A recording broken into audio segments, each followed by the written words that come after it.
होकर आए, जिम्मेदारी निभाए। चुनाव आ गया है, चुनाव आ गया है, अपने हक को हम भी भुनाए, जिम्मेदारी निभाए। चुनाव आ गया है, चुनाव आ गया है।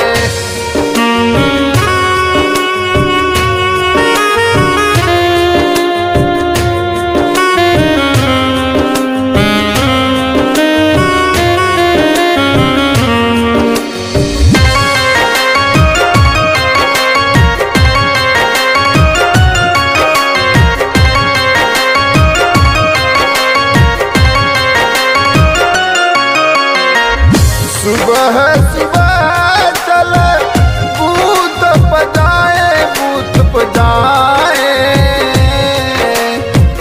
अपना मत हम देकर आए, देकर आए।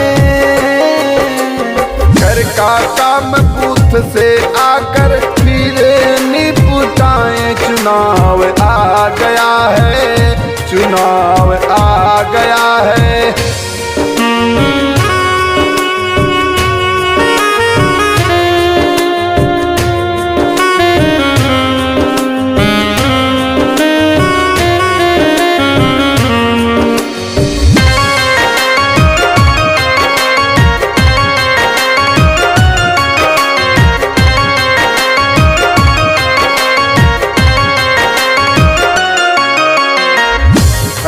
अधिकार अपना यह भी एक कर्तव्य है, अपने तरकस में रखा तीर जैसे एकलव्य है। अपने मत को देकर हम राष्ट्र को ऊपर उठाए। चुनाव आ गया है, चुनाव आ गया है।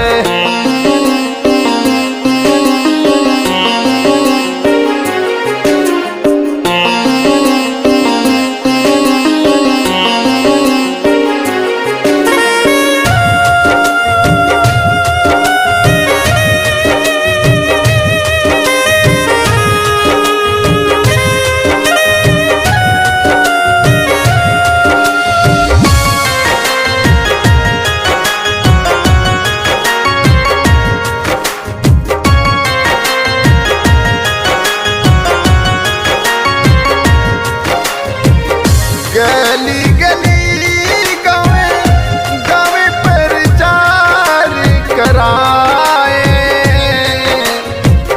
जागरूक बनिए भैया, चलो वोट हम कर आए। अपने मत से अपना हम उज्जवल भविष्य बनाए। चुनाव आ गया है, चुनाव आ गया है।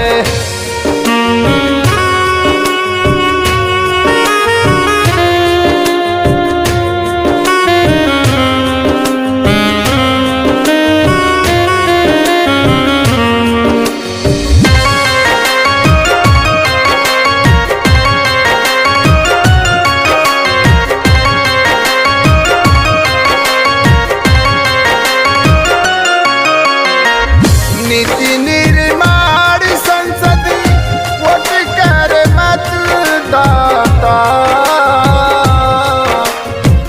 कृष्णा सुरेंद्र द्वारा जन्म गीत ये गाया जाता। विप्लव को भी लेकर संग चुनावी प्यार बहाए। चुनाव आ गया है, चुनाव आ